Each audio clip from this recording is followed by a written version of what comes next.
साथियों, मैं पहले भी आपको कई ऐसे जे न्यूज़ पर और दूसरे चैनल्स पर बता चुका हूँ कि हमारी साबका की बड़ी मीटिंग होने वाली है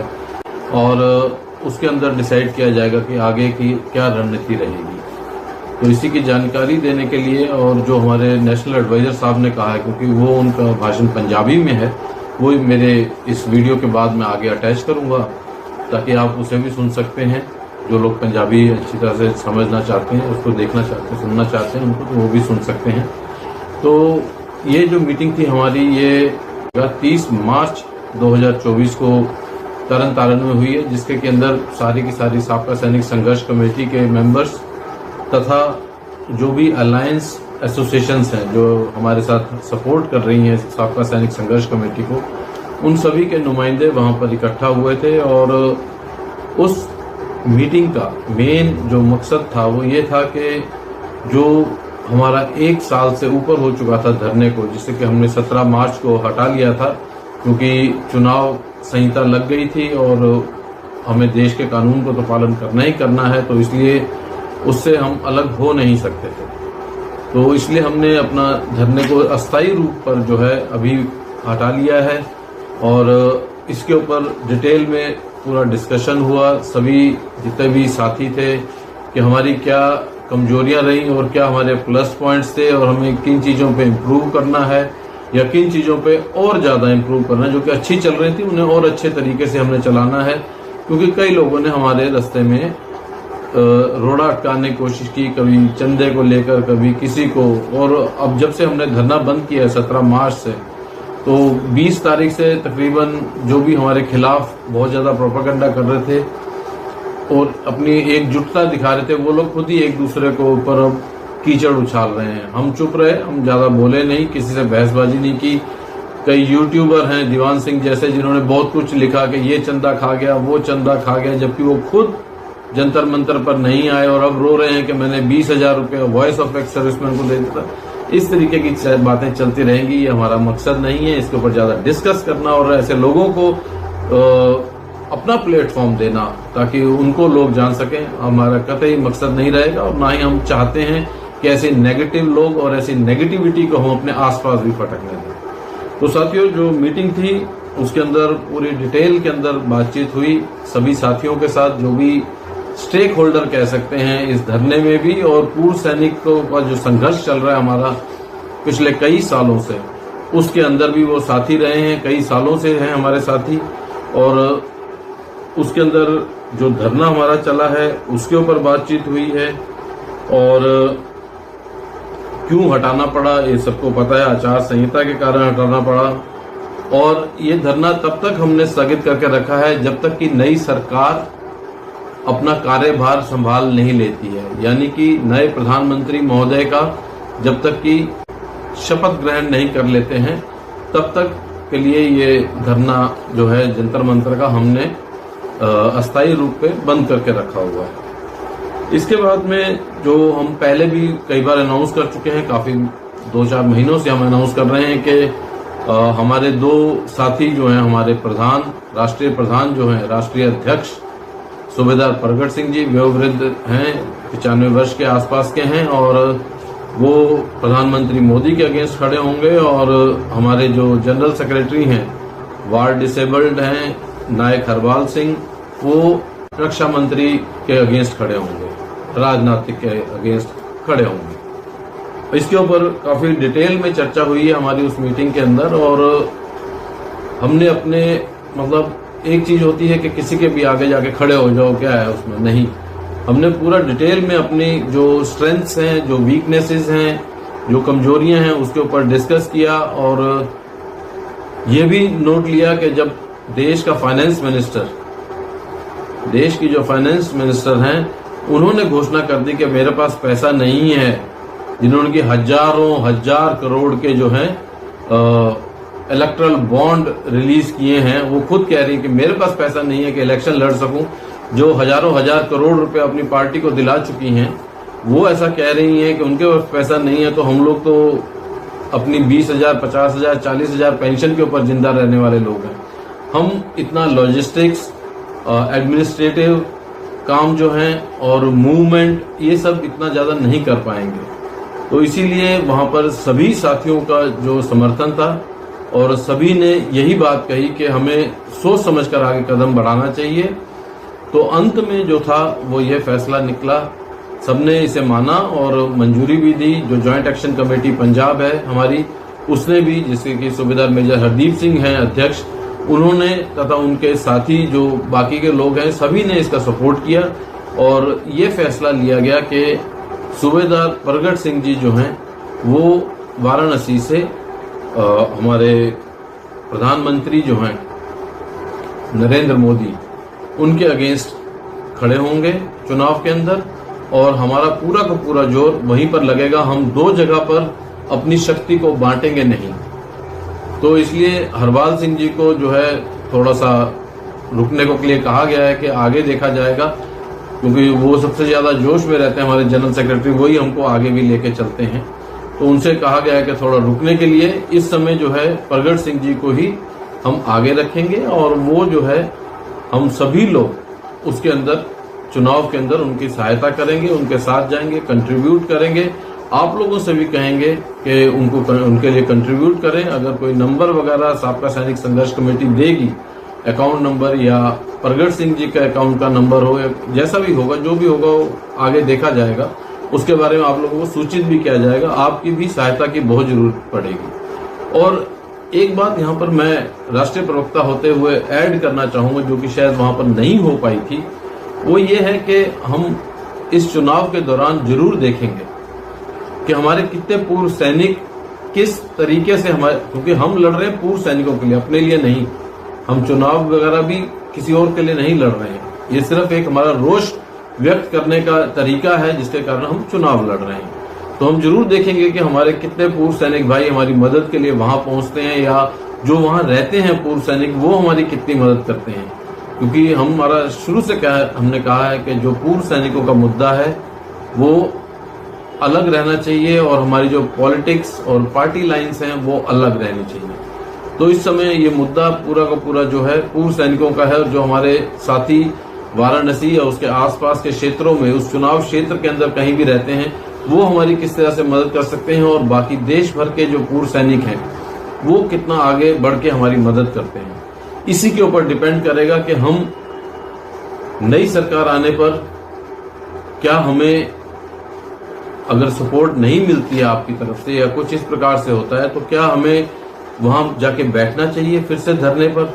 क्या हमें दिन रात, कोई केरला से आके बैठा है, कोई जम्मू कश्मीर से आके बैठा हुआ है, अपने बीवी बच्चे परिवार को छोड़ के, अपनी जिम्मेदारियों को एक साइड में रख के, दूसरों के सर पर छोड़ के आके दिल्ली में बैठ के धरना देना इतना जरूरी है कि अपने पूर्व सैनिकों के लिए? ये आपके जो अब आगे एक्शंस होंगे उसके ऊपर डिपेंड करता है साथियों। तो आपको बढ़ चढ़कर हिस्सा लेना है, आगे आना है, सहायता भी करनी है, और आके वाराणसी के अंदर प्रगट सिंह जी का सभी तरफ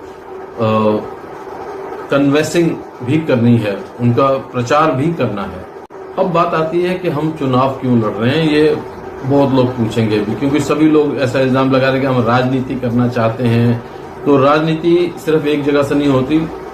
हमारे जवानों की कई पॉलिटिकल पार्टीज भी बन गई हैं, हमारी कोई पॉलिटिकल पार्टी नहीं है, हम लोग निर्दलीय ही, और वो पहले 2 जगह कह रहे थे, अब हमने सिर्फ 1 जगह कर दिया है प्रधानमंत्री के अगेंस्ट। क्योंकि रक्षा मंत्री के पास जितने बार भी हम मिलने गए हैं, जितनी मर्जी लंबी डिस्कशन कर लें उनसे, वो आखिर में यही कहते थे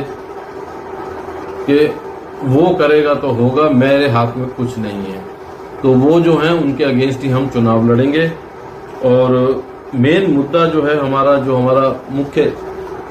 एम है इसके अंदर, वो यही है कि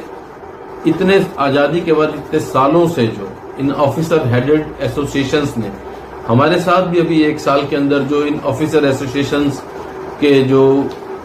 जेसीओ जवानों ने हमारे साथ आके मिले, पदाधिकारी भी बने और फिर दगा देके भाग भी गए, अब मुंह छुपा के कहीं बैठे हैं, कोई पता नहीं चलता उनका, कोई भाषण नहीं आता, कुछ सामने नहीं आता है। इन लोगों ने जो हमारा शोषण किया है, और इन लोगों के कारण जो नेताओं ने, जो पॉलिटिकल पार्टी सरकार में थी, जितनी भी आई हैं, मैं ये नहीं कहता है कि ये अच्छी थी या वो बुरी थी, जितनी भी आई हैं उन्होंने जवान जेसीओ का शोषण ही किया है। और इस शोषण के खिलाफ जो है हम पूरे देश को, पूरी दुनिया को,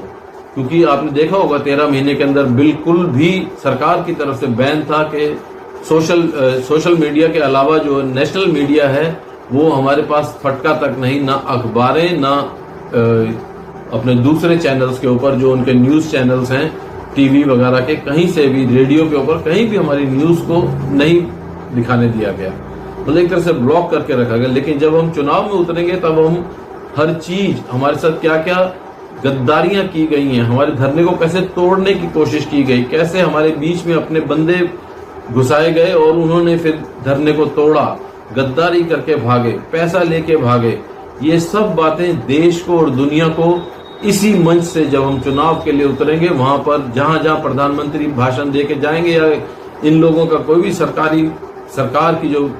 पॉलिटिकल पार्टी है, बीजेपी का नेता जहां भी भाषण देगा, अगले दिन जाके हम भी वहां पर रैली करेंगे और इनकी सच्चाई वहां पे सारी की सारी पब्लिक को और हर जगह बताई जाएगी। ये सब हम करेंगे। हमारी मांग क्या थी? सबसे बड़ी बात आती है कि हमारी मांग क्या हमने सरकार से कहा कि हमारे लिए अपने खजानों के सारे दरवाजे खोल दो, ताले खोल दो, सारी जितनी भी आपकी तिजोरियां हैं वो पूर्व सैनिक जेसीओ जवानों के लिए खोल दो? नहीं। हमारी मांगे कई सालों से पेंडिंग चल रही हैं, कई साल हो गए। ऐसा नहीं कि खाली 2014 में ही शुरू हुई ना, हम 2009 से कर रहे हैं धरना प्रदर्शन, रेल रोको, बस रोको और ना जाने क्या क्या हमने अपना रोष प्रकट करने के लिए किया, ताकि हम ये रोष कोई जनता को परेशान करने के लिए नहीं, ये सिर्फ इसलिए कि इस गूंगी, बहरी और अंधी सरकार जो कि ये ब्यूरोक्रेट्स चलाते हैं, क्योंकि नेता को क्या पता फौज के बारे में, जो वहां पर आके कोई पोर्टफोलियो लेके बैठ जाता उसे इतना नहीं पता होता, चलाते ही ब्यूरोक्रेट्स हैं। ये जो समझाते हैं उसी के ऊपर वो यस और नो करते हैं। तो ये हमारी बातों को किस तरीके से पेश करते हैं, इसका मेन कारण यही है कि जो पूर्व सेना अधिकारी उनके पास लेके जाते थे पहले बातें, और वही चीजें, वही ट्रेंड अभी तक चला आ रहा है, हम उसे अभी तक चेंज नहीं कर पाए हैं। लेकिन इसी तरह इलेक्शन में खड़े होकर हम इस सभी ट्रेंड्स को चेंज करेंगे। इसीलिए हमने डिमांड रखी थी कि हमें जो है सुप्रीम कोर्ट के 3 रिटायर्ड जजेस की कमेटी दी जाए, जिन सुप्रीम कोर्ट के रिटायर्ड जजेस का चयन जो है सुप्रीम कोर्ट के चीफ जस्टिस खुद करें, सरकार ना उनको हमारे ऊपर थोपे कि अपने बंदों को थोप दे, जिन्हें राज्यसभा एमपी बना दिया, किसी को कुछ बना दिया, किसी को कमीशन का अध्यक्ष बना दिया। ऐसे लोग नहीं चाहिए। हमें चाहिए सुप्रीम कोर्ट के चीफ जस्टिस खुद हमारे लिए सेलेक्ट करके भेजें, और वो 3 जजेस 3 महीने लें, 4 महीने लें, उसके अंदर जो है हमारी जो भी डिमांड्स हैं वो जायज हैं या नहीं है, क्योंकि हम जो डिमांड रख रहे हैं हम समझते हैं कि वो जायज हैं। हम अपने जो हमारे उसके लिए हमने गवर्नमेंट को इतनी बार डिटेल्स लिखी हैं, रीजन लिख दिए हैं, क्या कारण है, हम इन्हें क्यों समझते हैं जायज है, उसके ऊपर उन्होंने कोई संज्ञान नहीं लिया है। तो सरकार को वो बताने के लिए हमने 3 जजेस की सिर्फ कमेटी मांगी थी कि वो अपना हमें बता सकें कि भाई आप कि ये मांगे जायज हैं, ये नाजायज हैं। तो जिसके लिए वो सुप्रीम कोर्ट के जजेस, क्योंकि सबसे ज्यादा कानून वही जानते हैं और सबसे बड़े महत्वपूर्ण फैसले देश के लिए सुप्रीम कोर्ट के जजेस ही देते हैं, तो उनका तो सबको मानना भी पड़ेगा और हम भी मानेंगे, उसके अंदर हम उसका विरोध नहीं करेंगे। लेकिन ये सरकार जानती थी कि हमारी सारी की सारी जो डिमांड्स हैं, जो हमारी मांगे हैं वो जायज हैं, और सरकार को जो है इसके लिए बहुत सहना पड़ेगा, और बहुत जो 10 साल से इन्होंने हमें लटका के रखा हुआ है उसके लिए उनको नीचा देखना पड़ेगा। आगे इलेक्शन आ रहे थे, इन्होंने हमारी बात तक नहीं सुनी है। तो साथियों, ये था जो कि सार है हमारे नेशनल एडवाइजर साहब ने जो अपना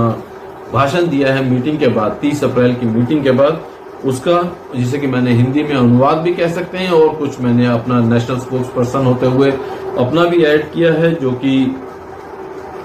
आप सबको सुनना चाहिए। आपसे निवेदन है कि हमारे चैनल को लाइक, सब्सक्राइब और शेयर जरूर करें, और ये साबका का मेन चैनल है, बाकी हमारे दूसरे चैनल्स भी हैं, उन सबको भी लाइक और सब्सक्राइब जरूर करें। जय हिंद, जय भारत।